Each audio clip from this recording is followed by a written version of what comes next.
വിശ്വതാണ്ഡവം. രചന ജിഫ്ന നിസാർ. അവതരണം ഷാഹുൽ മലയിൽ. Editing Faisal C എന്ന് ഊഞ്ഞേരി. ഇനി മതിയടാ ബി, നീ ഇത് എന്ത് പായസ? ഇതാണോ ഞാൻ വിളിച്ചപ്പോ നീ ഓക്കെയാണെന്ന് പറഞ്ഞു? അബി അത്യാവശ്യം കലിപ്പിലാണ്. പക്ഷെ അവന് മുന്നിൽ കുടിച്ച് ബോധം മരണമെന്നൊരു വാശിയുള്ള പോലെ ഇരിക്കുന്ന എബി മുഖമുയർത്തി നോക്കിയത് കൂടിയില്ല. അബി തിരിച്ചു പോയത് മുതൽ ഇടയ്ക്കിടെ അവനെ വിളിക്കുന്നുണ്ട്. ഒരാഴ്ച ലീവ് എടുത്തുകൊണ്ട് എന്റെ കൂടുവായെന്ന് അബി അവനെ വിളിച്ചു തന്നെ. അത്രമാത്രം ദയനീയ അവസ്ഥയാണ് അവന്റെ ഓരോ നിമിഷങ്ങളിൽ നിന്നുള്ള വ്യക്തമായി അറിഞ്ഞിട്ട് തന്നെയാണ്. പക്ഷെ എബി ആ ക്ഷണം നിരസിക്കുകയാണ് ചെയ്തത്. അബിയുടെ കൂടെ പോയില്ലെങ്കിലും അവനൊരാഴ്ച ലീവ് പറഞ്ഞിട്ടുണ്ട്. ഇത്രയൊക്കെ താൻ അവളെ സ്നേഹിക്കുന്നുണ്ടോ എന്ന് അവന് പോലും സംശയം തോന്നുന്ന രീതിയിൽ അസഹനീയമായ ഹൃദയവേദന. എബിയെ കൊണ്ടാവും പോലെയൊക്കെ ആ വേദനയെ പ്രതിരോധിക്കാൻ അവൻ ശ്രമിച്ചുവെങ്കിലും ഒടുവിൽ അവൻ തന്നെ തോറ്റുപോവുകയാണ് ചെയ്തത്. മിഥുനോട് പോലും പറയാതെ പുറത്തേക്ക് ഇറങ്ങിയവൻ ചെന്ന് കയറിയതൊരു ബാറിലേക്കാണ്.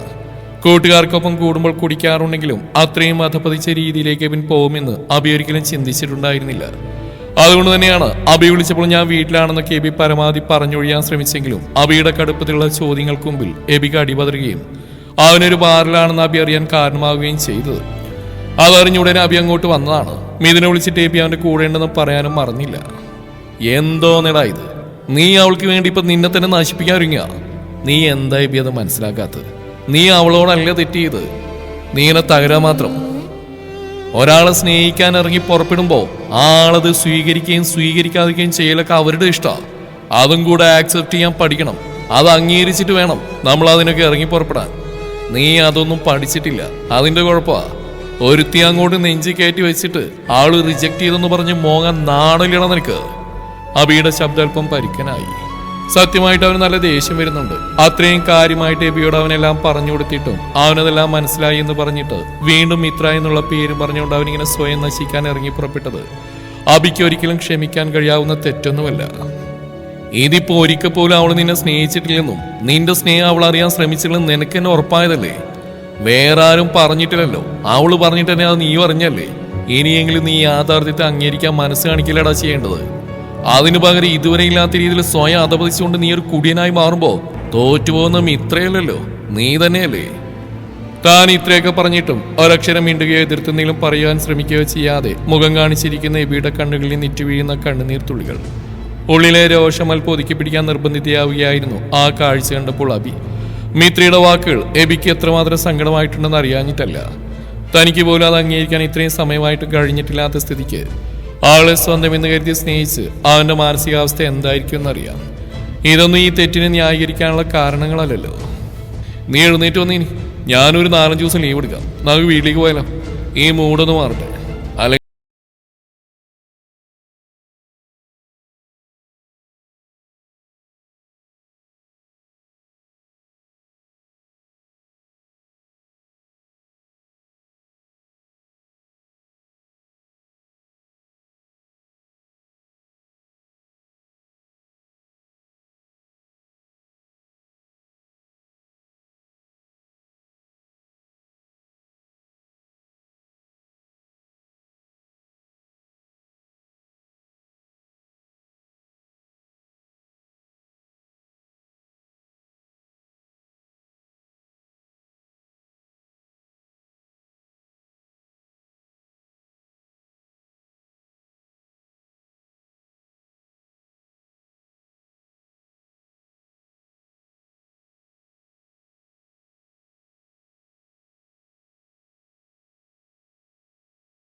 ഞാനിവിടെയുണ്ട്, ഇങ്ങോട്ട് വായെന്നുള്ള വിശ്വയുടെ മെസ്സേജ് മാത്രമായിരുന്നു അവളുടെ മനസ്സ് നിറയെ.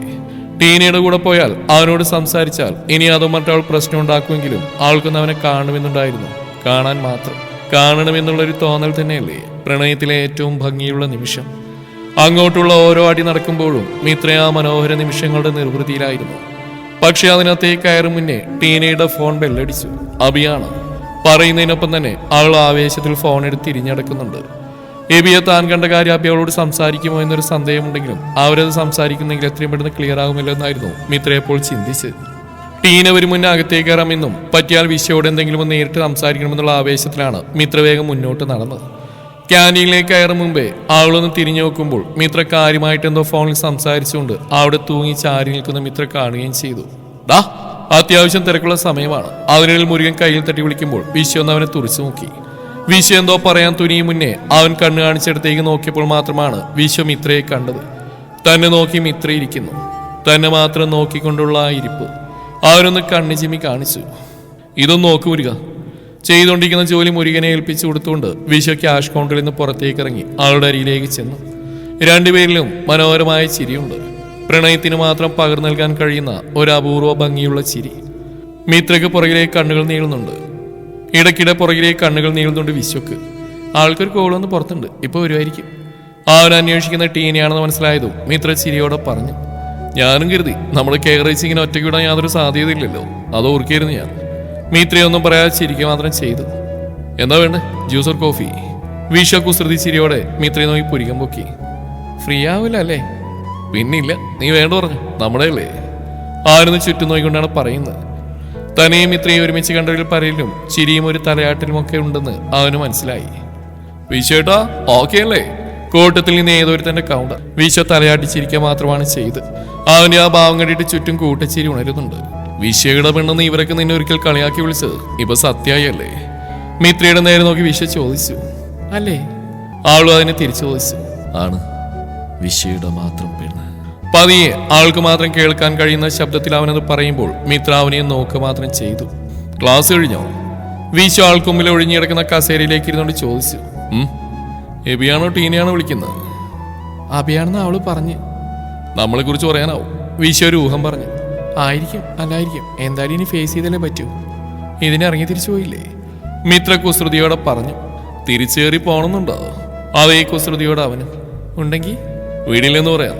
ഒരൊറ്റ ദിവസം കൊണ്ട് ഞാനൊരു വല്ലാത്ത അവസ്ഥയിലായി. ഇനിയിപ്പോ തിരിച്ചിറക്കി വിടുന്നൊക്കെ റിസ്ക് ആണോ മേഡം? സഹിച്ചേ പറ്റൂ. സഹിക്കാൻ കഴിയുന്ന ഉറപ്പുണ്ടായിട്ട് തന്നെയല്ലേ ഞാൻ ഇറങ്ങി വന്നു. അതറിയില്ലേ? അതോ ഇനി ടീനെ അബിയൊക്കെ പറയും പോലെ വിദേശത്തു നിന്നും പഠിച്ചവൾക്ക്, അവിടെ കുറച്ച് വർഷം ജീവിച്ചവൾക്ക് നാടിനെ കുറിച്ച് നാട്ടുകാരെ കുറിച്ച് യാതൊരു ഐഡിയ ഇല്ലെന്ന് തോന്നുന്നുണ്ടോ നിനക്കും? മിത്ര ചോദിക്കുമ്പോൾ വിശ്വ ഇല്ലെന്ന് തലയാട്ടി. പെർഫെക്റ്റ്. അതിൽ കൂടുതൽ ഞാൻ എന്തു പറയാനാ? നിന്നെ സെലക്ട് ചെയ്തുകൊണ്ടാണോ? അതിൽ നീ എളുപ്പം വീക്കായി പോയി. വിശ്വ കള്ളച്ചിരിയോടെ പറഞ്ഞു. മിത്ര ചിരിയൊതുക്കി. വീണ്ടും അവരുടെ സംസാരകനെ നീണ്ടുപോയി. കുടിക്കാൻ പറയട്ടെ എന്ന് വിശ്വ വീണ്ടും ചോദിച്ചു. ടീന വരട്ടെ എന്ന് എഴുതി മിത്ര വേണ്ട എന്ന് പറഞ്ഞു. ടീന അപ്പോഴും തിരികെ വന്നില്ലല്ലോ എന്നായിരുന്നു അവരപ്പോഴും ആലോചിച്ചതും. അബി? ടീനയുടെ സ്വരം വിറക്കുന്നുണ്ടായിരുന്നു. ടീന, നീ ഞാൻ പറയുന്നത് കേൾക്കണം. ഇനി ഇതിന്റെ പേരിൽ നീ ഒരു പ്രശ്നം ക്രിയേറ്റ് ചെയ്ത് പ്ലീസ്. അത് കൂടുതലും സീനാവും. അബി അവളിലെ മാറ്ററിഞ്ഞ പോലെ മുൻകൂട്ടി പറഞ്ഞു. പിന്നെ ഞാനൊന്നും മിണ്ടാതെ നിൽക്കുന്നതാണ് അബി. നിന്റെ അത്രയ്ക്കൊന്നും ക്ഷമ എനിക്കില്ലെന്ന് തന്നെ കൂട്ടിക്കോ. ഞാനിത് അവളോട് ചോദിക്കും. അങ്ങനെ അവൾ മാത്രം ഇടിക്കായ പോരല്ലോ. ഇത്രയാവും സ്നേഹിച്ചിട്ട് കാത്തിരുന്നിട്ട് ചതിയിൽ അവൾ ചെയ്ത്? ടീന ഒരു ഒറ്റ വീർപ്പിന് ചോദിച്ചു. ആണോ? ചതിയാണോ ഇത്? നീ ഒന്ന് സമാധാനത്തോടൊന്ന് ഓർത്തു നോക്കടി. ഇത് ചതിയാണോ? അത് അവളുടെ ലൈഫ് അവൾ തുറന്നു പറഞ്ഞെന്നാണോ? എബി ശാന്തമായി പറഞ്ഞു. അബിയുടെ കയ്യിൽ നിന്ന് ആ ഫോൺ പിടിച്ചു വാങ്ങിയിരുന്നു. ഇവനെങ്ങനെ ഇപ്പോഴും ഇത്രയും ശാന്തമായി ഇടപെടാനും സംസാരിക്കാനും കഴിയുന്നു എന്നാണ് ടീന ഓർത്തു. അവൾ ആദ്യം തന്നെ പറഞ്ഞല്ലേ ടീന, നമ്മളല്ലേ ഇത് വലിച്ചു നീട്ടി ഇത്രയും വരെ എത്തിച്ച്. എന്നിട്ടിപ്പോ അവളെ കുറ്റം പറഞ്ഞിട്ട് എന്താ കാര്യം? എബിക്ക് ഇപ്പോഴും ഇത്രയോട് തീവ്രമായ ഇഷ്ടമുണ്ട്. അണുവീണ പോലും കുറയാതെ എന്ന് ടീനക്ക് ആ നിമിഷം തന്നെ മനസ്സിലായി. ഇത്രയൊക്കെ നോവിച്ചിട്ടും അവനിപ്പോഴും അവളെ സേഫ് ആക്കിക്കൊണ്ടാണ് സംസാരിക്കാൻ ശ്രമിക്കുന്നത്. വാക്കുകളിൽ ഇപ്പോഴും നിറഞ്ഞിരിക്കുന്നത് അവളോടുള്ള സ്നേഹം മാത്രമാണ്. ടീനയുടെ ഉള്ളു വല്ലാതെ പിടഞ്ഞുപോയി. അവനെ ഓർത്തിട്ട് മിത്രയോട് വല്ലാത്ത ദേഷ്യവും. ഒന്നും പറയേണ്ട ടീന, അവളുടെ ലൈഫ്, അവളുടെ ചോയ്സ്. അതിന് പറ്റിയ ഒരാളെ തന്നെ അവൾ സെലക്ട് ചെയ്തു. അതിൽ നമുക്കൊന്നും പറയാനില്ല. എബി പറഞ്ഞിരുത്തുമ്പോൾ ടീനയുടെ മുഖം ചുളിഞ്ഞു. വെയിറ്റ്, നീ എന്താ ഇപ്പൊ പറഞ്ഞു? ടീന കടുപ്പത്തിൽ തിരിച്ചു ചോദിച്ചപ്പോഴാണ് എബി അബദ്ധം പറ്റിയെ തിരിച്ചറിഞ്ഞത്. അരികിലിരുന്ന് അബിയെ നോക്കിയാൽ തലയിൽ കൈവച്ചു. അബി അവളോട് മിത്ര എബിയെ കാണാൻ വന്നു. അവനോട് അവളുടെ ലൈഫിൽ നിന്ന് മാറിക്കാൻ പറഞ്ഞാൽ ടീനയെ പറഞ്ഞു കേൾപ്പിക്കുമ്പോൾ അവനെ കൊണ്ട് ടീനയെ അടക്കി നിർത്താൻ കഴിയില്ലെന്ന് തോന്നിയപ്പോൾ അവനിൽ നിന്ന് ഫോൺ പിടിച്ചു വാങ്ങി എബി സംസാരിക്കാൻ ശ്രമിച്ചതായിരുന്നു. സംസാരിച്ചു പോകുന്നതിനിടയിൽ ഇങ്ങനൊരു അബദ്ധം പറ്റിയതാണപ്പോൾ അങ്ങേയറ്റം ഖേദിക്കുന്നുണ്ടായിരുന്നു. കാരണം ഇനി വരാൻ പോകുന്ന പ്രതിസന്ധികളെ എങ്ങനെ തരണം ചെയ്യേണ്ടെന്ന് അവനപ്പോൾ യാതൊരു ഊഹവും ഉണ്ടായിരുന്നില്ല. പ്രതീക്ഷിച്ചതിലും കുറച്ചധികം നേരം ടീനയ്ക്ക് വേണ്ടി കാത്തിരിക്കേണ്ടി വന്നപ്പോൾ താനും വിശ്വ ഉദ്ദേശിച്ച പോലെ തന്നെ അബി അവളോട് വിളിച്ചിട്ട് എബിയെ കാണാൻ പോയതും അതിനെ സംബന്ധിച്ചുള്ള കാര്യങ്ങളൊക്കെ പറയുകയാണെന്നും മിത്ര ഉറപ്പിച്ചു. മിത്ര അത് പ്രതീക്ഷിക്കുന്നതുകൊണ്ട് തന്നെ ആൾക്ക് അതിനെക്കുറിച്ച് പ്രത്യേകിച്ച് ഭാവമാറ്റങ്ങളോ ആകുലതകളോ ഒന്നുമില്ല. പക്ഷേ വിശ്വക്ക് ടീനയുടെ കാര്യത്തിൽ ആശങ്കയുണ്ടായിരുന്നു. ദേഷ്യം വന്നാൽ മുന്നും പിന്നും നോക്കാതെ വിളിച്ചു പറയുന്ന അവരുടെ വാക്കുകളെ അവിടെ ആ സാഹചര്യത്തിൽ അവനെ എപ്പോൾ ആശങ്കപ്പെടുത്തുക ചെയ്തു. തന്നെ ഓർത്തല്ലത്, ടീന വിളിച്ചു പറയുന്ന ഓരോ വാക്കുകളും ഇത്രയും പ്രതികൂലമായിട്ട് തന്നെ ബാധിക്കുമെന്ന് വിശ്വക്ക് ഉറപ്പുണ്ടായിരുന്നു. തന്റെ പേരിൽ അവർ പരസ്യമായിട്ടൊരു സീൻ ഉണ്ടാക്കുന്നത് അവനപ്പോഴും അംഗീകരിക്കാൻ കഴിയാത്ത കാര്യമായിരുന്നു. ഹലോ. ടേബിൾ വെച്ച കയ്യിൽ മിത്ര മൃദുവായി തട്ടി വിളിക്കുമ്പോഴാണ് വിശ്വ അവളെ നോക്കിയത്. എന്തോർത്തോണ്ടിരിക്കുക? ഒന്നുമില്ല, ഞാൻ ടീനയോ? അപ്പൊ ഞാനോ? എന്നെ മുന്നിലെത്തി അവൾ ഓർക്കുന്നോ? എന്തൊരു ബോറൻ ഏർപ്പാടാ മിസ്റ്റർ വിശ്വ. മിത്രക്ക് അപ്പോഴും കുസൃതിയാണ്. നിന്നെ തന്നെ ഓർക്കുന്നത്. അവളെന്തെങ്കിലും വിളിച്ചു പറഞ്ഞാൽ നിനക്ക് സങ്കടാവില്ലെന്ന് മാത്രമാണ് ഞാൻ ഓർത്തുകൊണ്ടിരിക്കുന്നത്. അവനും ചിരിച്ചുകൊണ്ട് പറഞ്ഞു. മിത്ര ചിരിയോടെ തലയാട്ടിക്കൊണ്ട് അവനെ കളിയാക്കി ചിരിച്ചു. വാ, ഒന്ന് പോയി നോക്കാം അവൾ എവിടെ പോയാവോ. മിത്രയെ കൂടി വിളിച്ചിട്ട് അവൻ മുരുകനോടെന്തോ പറയാൻ വേണ്ടി അവൻ ക്യാഷ് കൗണ്ടറിന്റെ അടിയിലേക്ക് പോയി. രണ്ടുപേരും കൂടി ഒരുമിച്ച് പുറത്തേക്ക് ഇറങ്ങി ചെല്ലുമ്പോൾ നേരത്തെ ചാരി നിന്നിരുന്ന അതേ തൂണിനരികിൽ അതിലേക്ക് ചാരി ഇങ്ങോട്ടോ നോട്ടം അയച്ചുകൊണ്ട് നിൽക്കുന്ന ടീന. ആ നിൽപ്പിൽ അവളുടെ ദേഹം മാത്രമേ അവിടെയുള്ളതെന്നും അവൾ ഏതോ ചിന്തയുടെ ഭാരത്തിനിടയിൽ ഞെരുങ്ങിയാണ് ആ നിൽപ്പെന്നും അവർ രണ്ടുപേർക്കും ഒരുപോലെ മനസ്സിലായി. വിശ്വം ഇത്രയും നോക്കിയെങ്കിലും അവൾ ആ സാഹചര്യം നേരിടാനുള്ള മുന്നൊരുക്കുമെന്ന പോലെ ഒന്ന് ശ്വാസമെടുത്തു. ടീന. പിന്നിൽ നിന്നും മിത്ര വിളിക്കുമ്പോൾ ടീന വെട്ടിത്തിരിഞ്ഞുകൊണ്ട് അവളെ നോക്കി. നീ എന്താ അങ്ങോട്ട് വരാഞ്ഞ്? ഞാൻ നിനക്ക് വേണ്ടി അവിടെ വെയിറ്റ് ചെയ്യായിരുന്നു. ടീനയുടെ നോട്ടത്തിലെയും ഭാവത്തിലെയും മാറ്റം വളരെ വ്യക്തമായി മനസ്സിലായിട്ടും അതൊന്നും അറിയാത്ത ഭാഗത്തിൽ മിത്ര ചോദിച്ചു. ഇനിയെങ്കിലും നിനക്ക് ഈ പൊട്ടങ്ങളി നിർത്തിക്കൂടെ മിത്ര? അങ്ങേയറ്റം ദേഷ്യം നിറഞ്ഞ ടീനയുടെ സ്വരം. അതോടെ കാര്യങ്ങളെല്ലാം അവൾ അറിയിച്ചെന്ന് മിത്രക്ക് ഉറപ്പായി. ഞാൻ എന്ത് ചെയ്തെന്നാ നീ പറയുന്നേ? എനിക്ക് മനസ്സിലാവുന്നില്ല, വ്യക്തമായിട്ട് പറഞ്ഞു. അവളുടെ ആ കളിയാക്കിയ ഭാവം കണ്ടിട്ടും മിത്രക്ക് വലിയ കൂസലൊന്നുമില്ലെന്ന് തന്നെയായിരുന്നു ടീനയെ അത്ഭുതപ്പെടുത്തിയത്. ഇല്ല, നിനക്കൊന്നും മനസ്സിലാവില്ല. ഞാൻ വളരെ ക്ലിയർ ആയിട്ട് പറഞ്ഞു തന്നാലും നിനക്കൊന്നും മനസ്സിലാവാൻ ഇടയില്ല.